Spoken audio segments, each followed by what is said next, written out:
Hey, welcome to another edition of Windham Weekly. I'm your host, the star of the show, Ken Folan, the voice of Windham. And yeah, I have Mark Doyle with me as my co-host. The heart of Windham, that's Mark Doyle. Yeah, it's the black heart. And I have Ken here as my co-host, and we let him in. We were able to shrink his ego enough to get him in the room tonight. There's no shrinking of this ego, pal. I am the voice of Windham. I am the People's Choice Award winner on the number one radio show, and you're listening to it on WYLI 1400 at 4 o'clock every Thursday afternoon. And what's the FM dial number? 95.3. See, and Mark? If you want to call in, it's what? 456-1400. Is this somewhat of a quiz? Yes. Because I know what I'm doing. We're checking on your on how much coffee you had today. Well, we'll see. All right. So we're going to start off by introducing our guest. But first, again, third Thursday tonight's out there on Main Street. It's already getting jammed up and a lot of excitement built. The weather's out there is fine. It's not going to get,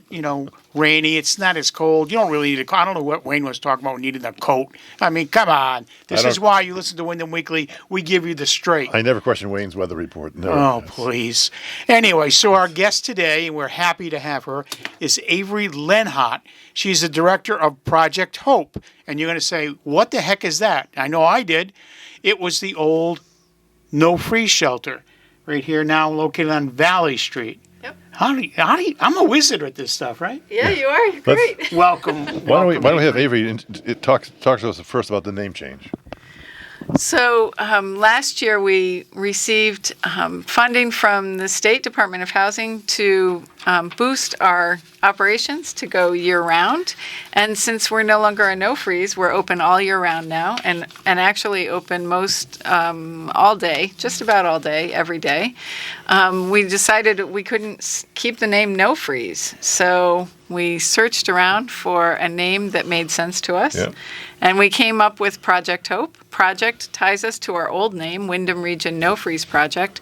And our new name, Hope. Hope stands for the work that we do. We do housing, outreach, prevention, and emergency shelter. That's another interesting point. I think most people, going back to your original name of the No Freeze Shelter, still associate you with just a winter operation, just providing shelter at night. I don't think most of the public probably understands the more broad reach that you have, and you actually have councils out there on the street and meeting people. Talk about the expanded coverage that you have. So since in the past few years we've managed to expand our services, and like I said, we have an outreach worker now, and we are actually in the market for a part-time outreach worker to support the outreach worker we have. His name is George Mealy, and he goes out into the community and works with people who are unsheltered, finds people who are maybe at risk of homelessness or people who are living in tents or encampments around.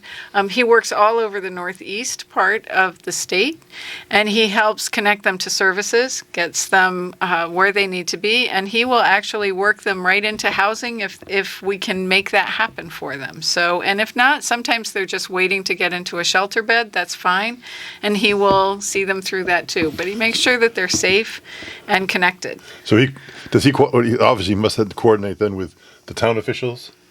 He does. Is he working primarily with the Windham town officials, or is he working with the town officials in our surrounding area as well? He does a little of both, whatever is needed. But he's just, he's out there all the time. And again, making sure that people are being responsible and safe and things like that. And it's been a really, really big plus to have him on board because he does great work. He really helps people feel supported and safe, and we've managed to get people in fact, there was a family. The children were not outside, but they were with another parent. But it was a mom and her partner. And he managed to get them into a place that could accommodate all the children. They had 3 children, and they've been in there now for over a year. So it's been a really great thing for them. Now you're on Valley Street, but this was located in the Plaza, Bridge Street Plaza. Right, we were there last. That's where you last were, and then Lefty Foster, as we discussed prior, helped you purchase the little building on Valley Street. He actually purchased for us, his family foundation purchased the big building on Valley Street. We have two buildings now, a large one at 433 Valley Street and then a small one at 459 Valley Street. The former lawyer's office and the former dental Rosen's office. office was over there, yeah. And the former dental office. So you got that going. And when you moved from the Bridge Street Plaza to the building, the original building over here on Valley, how many folks did you have? How many people were serving client-wise that actually stayed overnight and all that stuff? We had 28 people each night, and we serve. COVID has affected our numbers, but we serve in a season, a season or a year even, anywhere between 140 and 185 people. So these folks don't stay there long term. It sounds we try to move them on as quickly as possible. Yeah, into other shelters or hopefully back to an apartment somewhere. Into housing. We rarely send someone to another shelter unless there's a real specific reason.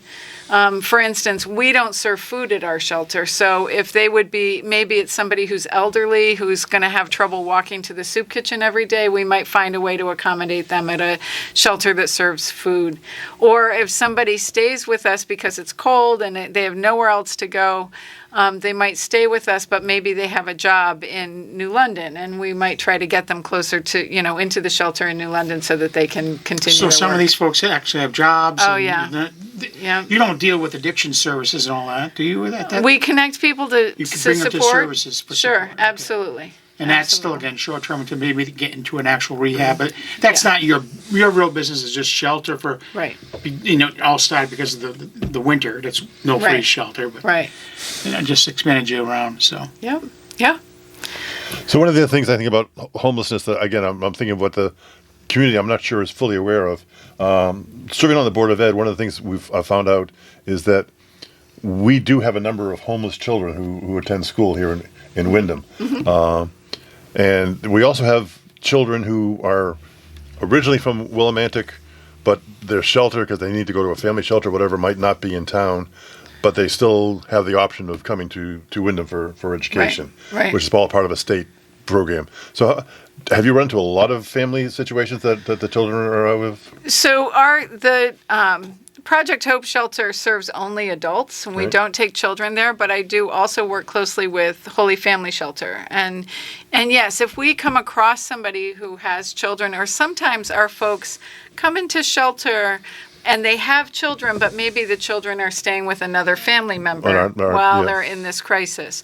And we want to help them get reunited with their children. So sometimes we need to be looking at apartments or situations, housing situations where they can be reunited with their children. So yeah, we do. We don't directly work with children, but we do help families reunite and Right. come together.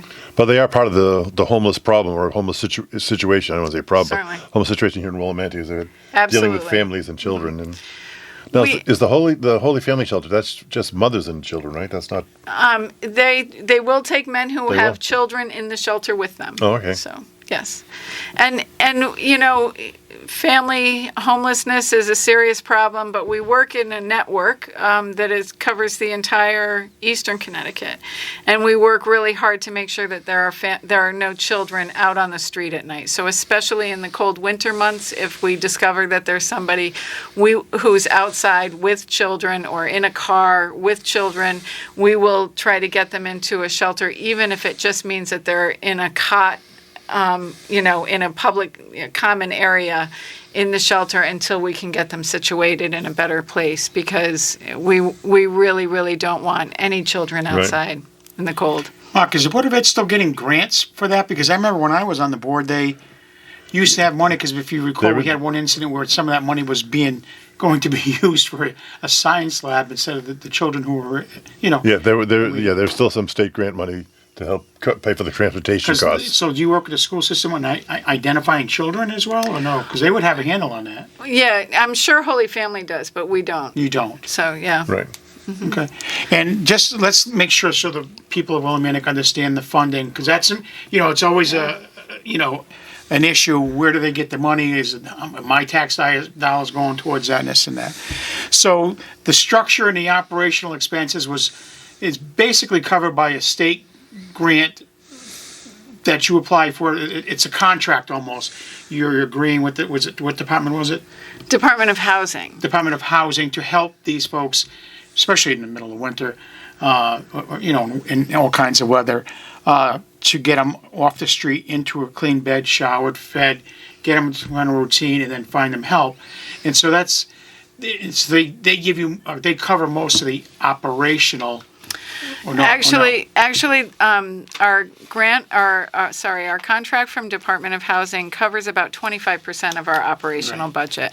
The rest of it we get through fundraising, through donations from people in the community, and small grants. We get grants from the surrounding towns, including Windham and Mansfield.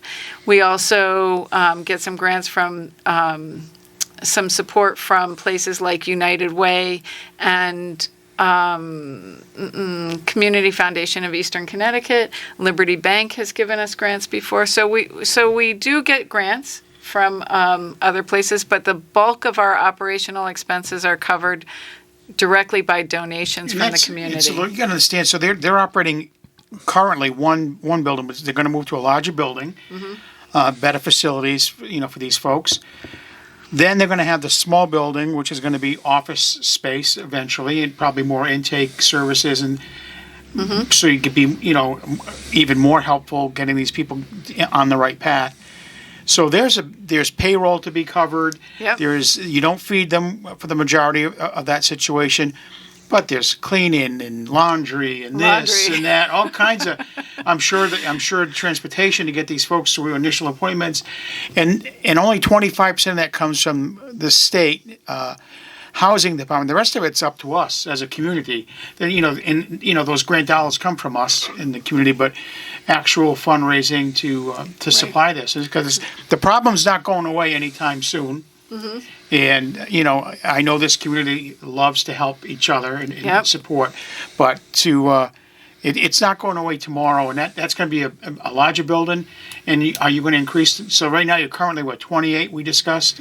We have 28 beds right now. And you're going to increase to? So that's a misconception because it's a bigger building. It's right. That actually is like a really interesting question. So our new building. Of course, I'm the voice of Windham. I always come up with great questions.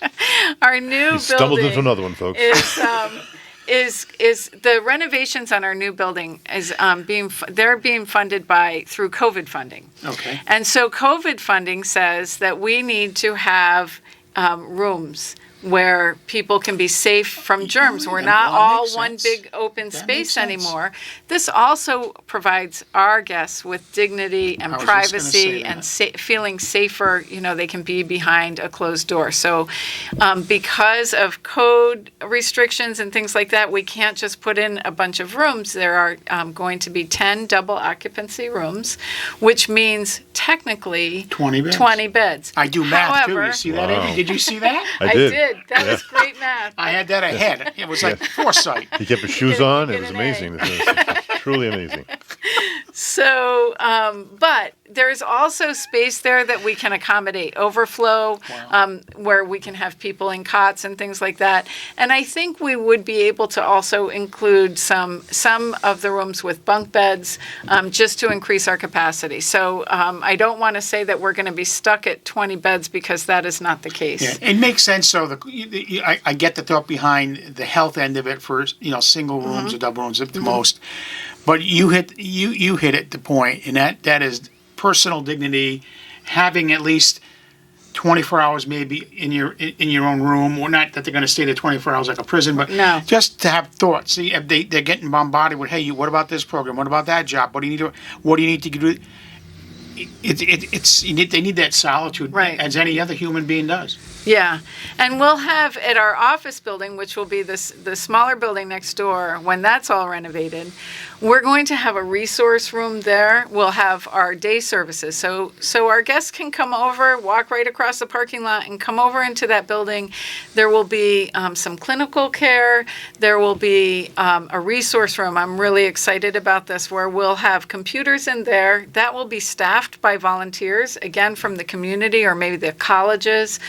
They often send us volunteers too, where people can be filling out job applications or updating updating their resume or searching for an apartment and doing the things online that are sometimes challenging to do without help, like fixing their food stamps when they're not working right. That requires you to go online, and it's complicated. So we'll have people there who can support people through this process, and I'm really excited about that.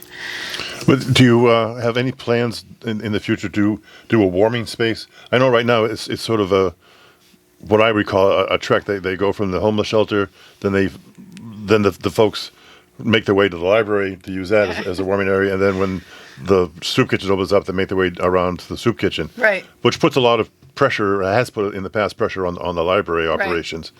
So that's one of the sort of missing pieces of the puzzle is that warm space. Right. So one of the things is that once we're in our new space, we'll have space there every day, and we're open all day. So people can stay all day if they want. We hope that they'll walk down to the soup kitchen and get lunch and then come back. But they can stay there all day, which is wonderful because it will take the pressure off. And they can come next door to the offices and get some help and get support and connections there. And so this is a really good thing. The other thing is we have drop-ins. So somebody who is choosing not to come into the shelter can still come in. There's in the common areas. They're off the side to one side. There are showers, so they can come in and shower. We will have washers and dryers, so people can do laundry if they need to. So hygiene is something that's really important and really difficult to obtain when you're experiencing homelessness. So I feel like we're addressing those needs right off the bat. So there will be things going on during the day. What's the average stay, Avery? I don't know. What, you don't? We try to keep it at under 60 days, but right now that long though. It's really tough because because finding housing is challenging, and so it's expensive. People who are on fixed incomes can no longer afford a single bedroom apartment, and so we're looking at. I actually have this really great person on my staff, Annalise Smith, and she is Next to she's related to John Smith. I know the father. do you? Get it, John Smith? Oh, She's our housing location specialist. And so she works with landlords in town, and she helps identify places, rooms, and apartments that people can go to. She also, she does a great job of helping people think about shared housing. So, to save money. Well, you can't afford a single bedroom by yourself, but maybe you and a friend or you and two friends can get a 2-bedroom or a 3-bedroom, and it's much more affordable. In 2 months worth of, let's say you're out working somewhere, in 2 months you can put away some money and get your foot into an apartment at some point, especially with a partner, if you will. Yeah, exactly. So that's a good thing. Yeah. And the food, I would imagine that the majority of these folks go to the Covenant Soup Kitchen or other surrounding, because they're not cooking at all. Right. The community meals program at the White Church, and that's right here. And they also go there for dinner, I think, 4 or 5 nights a week. And that's the church right next to the Shabu stage in the community center. Okay. Yeah. And so, they go out and get things, and that's nice. I think that the soup kitchen does a really fantastic job. Yeah, they're having a tough time but financially, too, with all these new cuts that everyone is facing one way or another. Right. So that food and shelter, I mean, I would think 2 months, not that it's easy, because the price of rents and whatnot are just absolutely crazy at this point. But to help build up something, what an opportunity in a sense if you're fortunate enough to actually get in and move. If you're in that situation, it's better than staying outside here. And you're not getting yourself to work or getting the help to get a job, because there's still plenty of jobs around. It's just getting to them too. Right. Transportation's a huge issue around here. Yeah. Right. Yeah. So we do work really hard to get people into housing and into appropriate housing that's permanent and stable, something that's affordable for them and things like that. I will say at the 1st of August, always the first of the month you're moving into your new rental or whatever. We housed 7 people in 1 week, so that was just really remarkable. That's good. great. Yeah. That's great. And is this primarily private housing or public housing? Is it I should say, is it a complex like the apartment complex, or these are individual houses like in the hill sector? Most often we're working with just individual landlords, private landlords in town, and they do great work for us. So we're always very excited. Yeah. And do you have to help them work through Title Section 8 housing? Sometimes we get people who have Section 8 housing, and we help them. We go ahead and help them get into their space. But a lot of that is housing authority housing.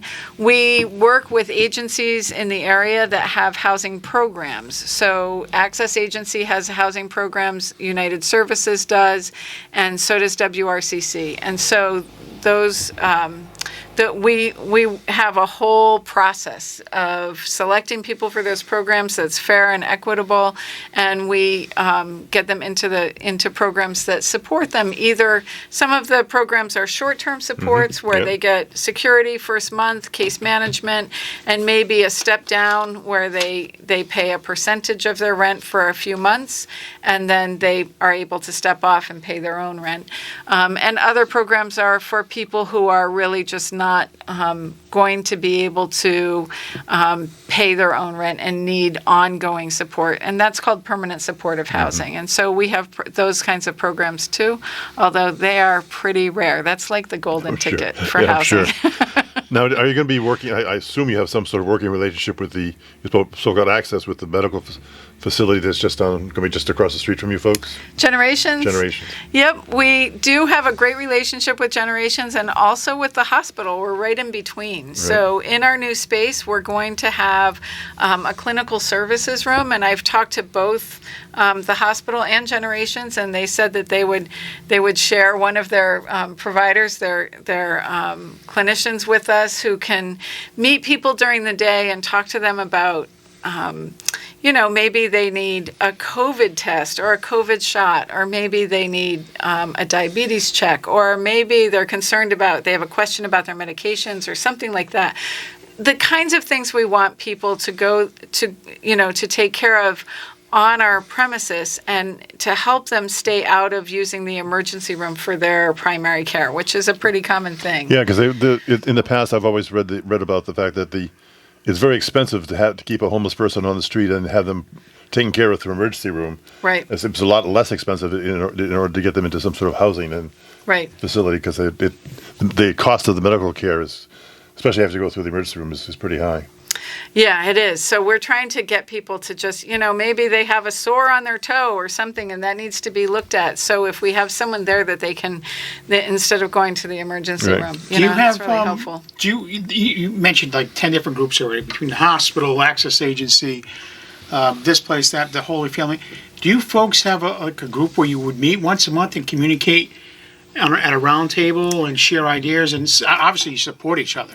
There's no question. Meet. Yeah, we're part of what's called the CAN system, and Connecticut is divided into 7 geographic regions, and each one of those has a coordinated access network.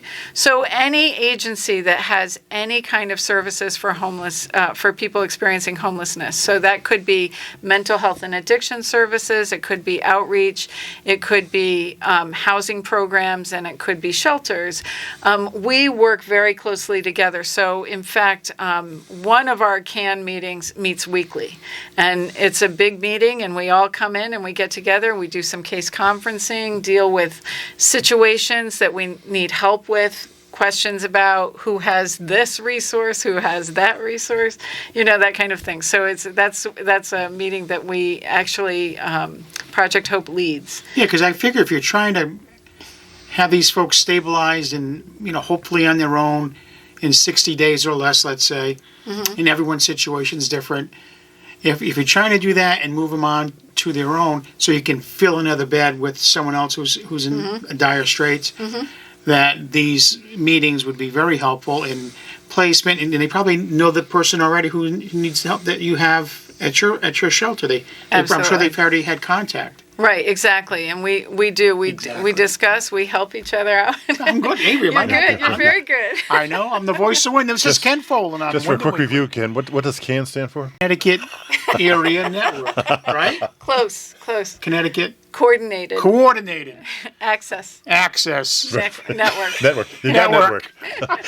Look, just a quick quiz. That's 2 all. out of 3, Mark. Yes, you. Pretty Yeah. well. I didn't have a chance to study. It's Nope. still a passing grade. Yeah. Thank you. See, I like Avery. She- She's kind, unlike my co-host. right. Just keep writing the check, Ken. Just keep writing the check. So We- let's talk a little bit about some of the myths, that I've heard for years in terms of the seasonal growth and how many of our homeless or how many of the homeless that you have to interact with, do we get a larger number in the summer and a smaller in the winter because they're going south? Or I mean the old myth of that people move south during the winter and Yeah. Well, No, well, I think that's a myth. Yeah. Okay. Yeah, flying out I would well, that's say, why we have you here to help explain I these would things. say that's a myth. I do think that there are more people outside in the summertime because a lot of them say, well, I like camping. I like being outside. So this Yeah. is where I'd rather be than inside the shelter, which is fine.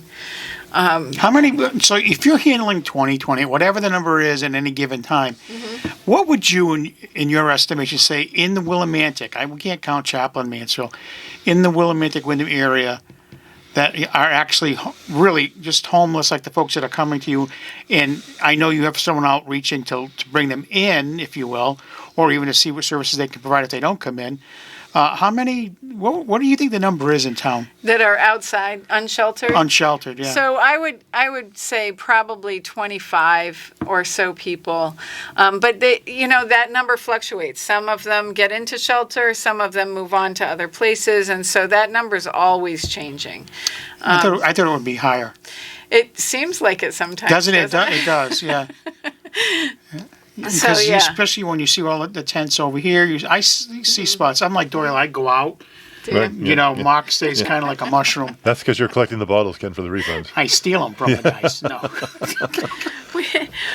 I will tell you this. We last winter we operated a winter drop-in shelter at the First Congregational Church on Valley Street, and we were so grateful to be able to do that because we just didn't have room for the drop-in services at the little shelter where we are now during the construction. And over the course of 6 months in the wintertime, January, February, March, 4 months in the wintertime, we had 108 different people come in. So some of those people came for one night. So they were just Yeah. passing through, Right. I don't know. On their way south. Yeah, whatever, yeah. wherever Doyle, they were had, going. Doyle Maybe has they were a going frequent north. flyer program that he uses. Maybe they like to ski and they were Yes. going north. Could be. You're positive, Avery. Wow. But we also so that was 108 people there, and then we had 138, I believe, that stayed in the shelter during during our last fiscal year. So that was from July 1st, 2024 until June 30th. So so the numbers were high. Very high. Yeah, I'm really Yeah. shocked that you said it 2024. Whatever, that's amazing to me. I thought it would be much higher because of the people who are in rentals and the poverty expenses and the Right. expenses for the people who are actually living in poverty, no matter what kind of help we're giving them Right. as a school district or in a town. That's surprisingly low, I thought. Yeah, and we also One's too many, but that's surprisingly low. I know. Seriously, It is. Well, it's also reflective of the difficulty we're having with turnover, because we'd really like to turn those beds over much Sure, more quickly. sure. And I think now, again, because it's so hard to find housing for people, we have shelter stays that are longer than we would like. Absolutely. Are we in the unfortunate situation of having lines of people who can't get into the shelter? In We some do of these have winter months? we have a shelter wait list. The shelter wait list actually moves pretty fast, and again, Okay. that shelter wait list we share with the Access Shelter in Danielson and the New London Homeless Hospitality Center. So we do use that wait list. And again, if somebody's on the wait list, we know that they're outside. We send outreach out to them and make sure that they have something, and they're safe. And then you go full circle. Then you're back to the transportation issues of getting them from here to Danielson or to London. Yeah, my outreach worker and my housing location specialist can drive people. So they do, housing location takes people to go look at apartments and meet landlords and shake their hand and make applications and things like that. So that's a good thing. So How many staff do you have? A full-time staff? I was just going to ask that question. We have about. I saw it in your eyes, Ken. I'm sorry. I want to say we have about 18 full-time staff, a total of 21 staff right now, and that includes our shelter staff. So we have shelter support and that's staff. paid staff. Paid because staff. it's almost like one-on-one. No, seriously, for assistance. And We have our office staff. So I have Yeah. a finance director, and I also have a case manager. I haven't mentioned her, and she is fantastic. Her name is Lulu Rodriguez, and she works with everybody who's in the shelter to make sure that they have what they need in terms of documentation. So, like, you can't get a job unless you have an ID. So we get them an ID. We make sure that they have, if we need to get them bus tickets to somewhere, we get them bus tickets. The other thing we do a lot of, and my entire staff has to work on this, is prevention. So we hear of somebody, and there's also prevention and what's called diversion. They're very similar things. So sometimes somebody calls and says, I've been told I have to leave my housing situation, and I have to leave next week because I haven't paid rent in 3 weeks. So let's see if we can work that out so that you don't have to leave your housing situation. Sometimes we have funding to be able to do that. Sometimes we have to go find that funding. But sometimes we maybe need to work out a plan with the landlord and say, can you work with us and we will support this, So that's a really positive thing. Diversion is similar to that in that we try to keep people, sometimes people come to us who are homeless and they say, I was staying with my mom, but my mom said I had to leave. So then we might find out why, and can we help resolve the conflict? Right. Or my favorite one is I have an aunt in Tennessee, and she says I can live there, but I have no way to get there. that's when you call Doyle.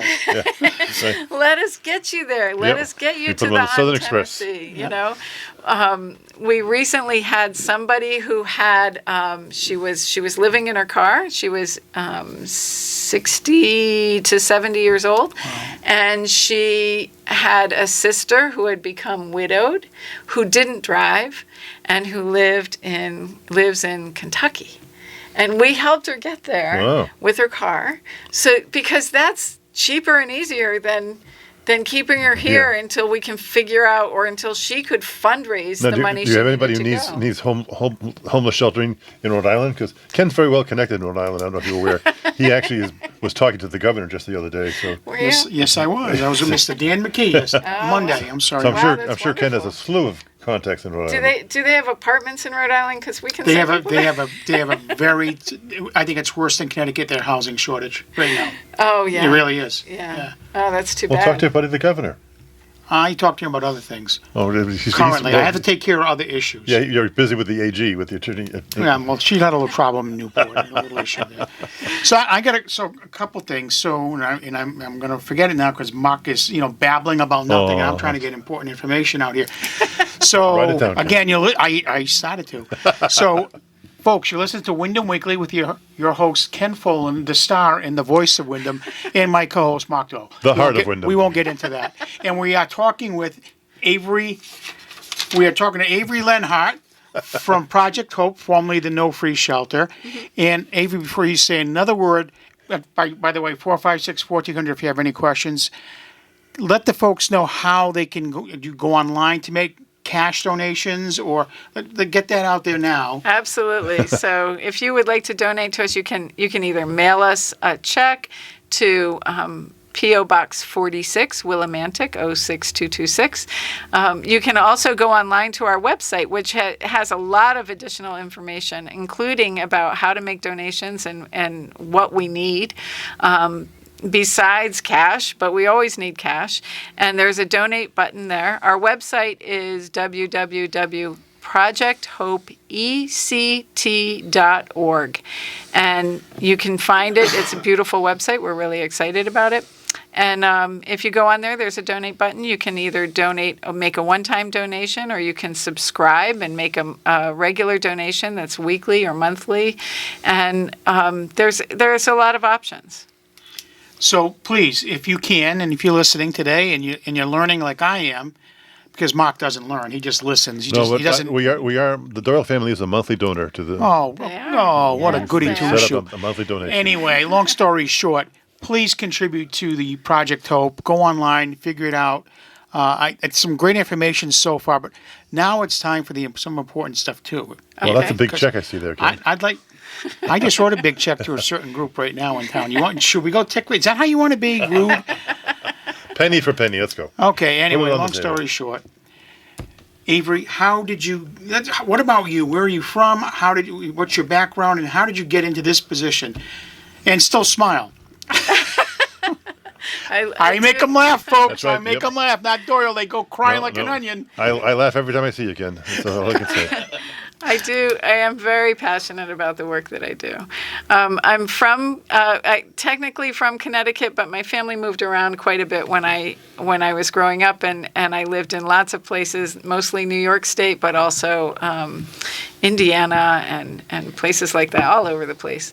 And we landed here when I was 17, and then I went back to New York for college.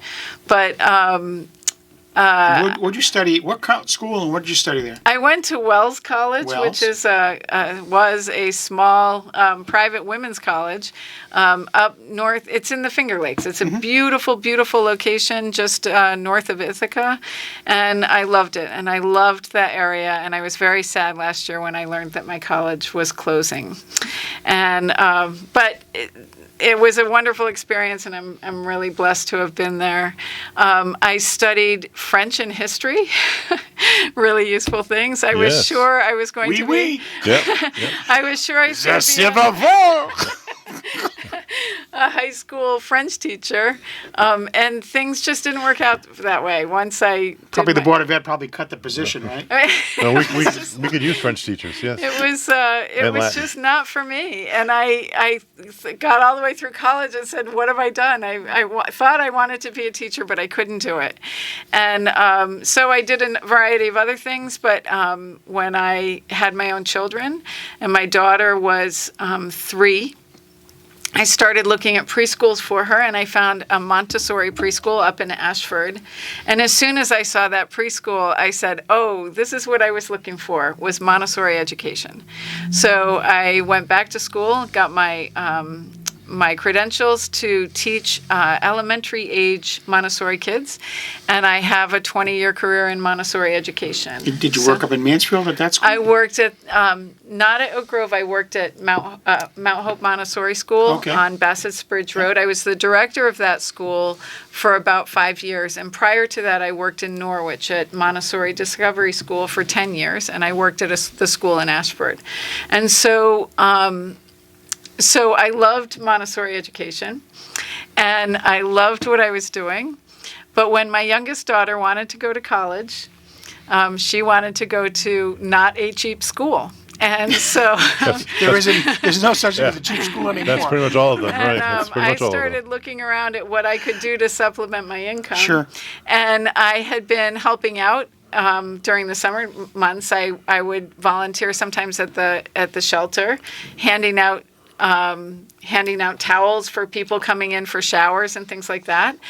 And so I found out they were hiring for a manager, and it was a part-time seasonal position at night in the wintertime. And I thought, well, what else am I doing? Nothing. My daughter will be off at school, and I can work at night too. So I started working there, and I fell in love with it. And and then finally I said, after a couple of years of that, I said to Lee Duffy, who was the director at the time, Yep. she was my boss, and I said, if you can find a way for me to go full-time and year-round in this position, I will leave my Montessori career behind. And she and the board worked together. It took a little while, but they did find a way to make me that offer. And so I came on board as the manager, and did a lot of work during all year round, working on learning the homeless response system and learning how all of this works.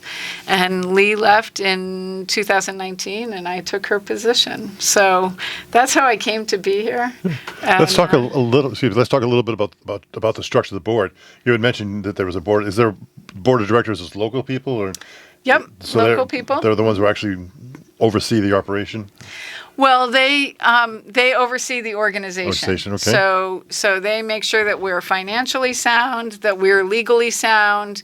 We have committees on the board. So there's like a fundraising committee, and there's a marketing committee. There are people who on the board who have different specialties. So they help with things like, when we did our rebrand, we have a board member who really spearheaded that work, Paula Shepard, and she did a lot of that work, and that meant a new logo, and that meant a whole, just everything, new name, new website, everything, and so she was behind that. So are you always recruiting for new board members? I assume there's a rotation there as well. Yes, absolutely, absolutely, and we love having people in the community who are coming to support our work and get to know who we are.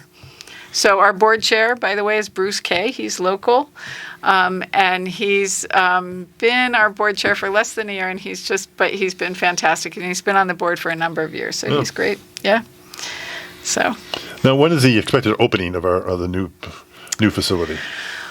Well, every week it's a different week, but we're getting close, and we're still saying September. So I think we're going to be maybe third week of September if things are going on track, which Ken is used to that process.